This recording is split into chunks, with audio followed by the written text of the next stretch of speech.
டிஸ்டன்ஸில் இருக்குது. இந்த கால் பாருங்கள், இதை கம்பேர் பண்ணும்போது அப்படியே ஃபுல்லாக லிஃப்ட் ஆயிடுச்சு மேல் பக்கமாக.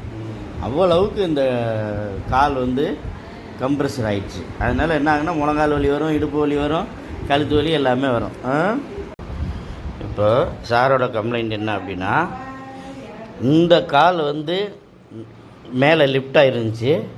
இப்போ பாருங்கள், கம்ப்ளீட்டாக வந்து நார்மல் பொசிஷனுக்கு வந்துருச்சு.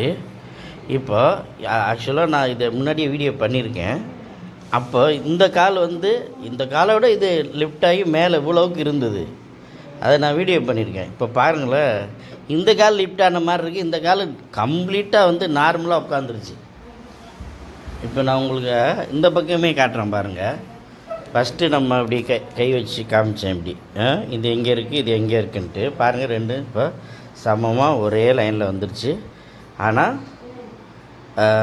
இந்த ட்ரீட்மெண்ட் பண்ணாத கால் இது ட்ரீட்மெண்ட் பண்ண கால். இப்போ பாருங்கள் எவ்வளோவுக்கு ஃப்ரீ ஆகிடுச்சு பாருங்கள். கம்ப்ளீட்டாக அந்த ஏற்றமே இல்லை, கால் அப்படியே நார்மலாக வந்துருச்சு. இதுதான் ஒரே நாளில் ஃப்ரீ பண்ணிடலாம். இது மாதிரி உங்கள் இடுப்பு லிஃப்ட் ஆகிருந்தா.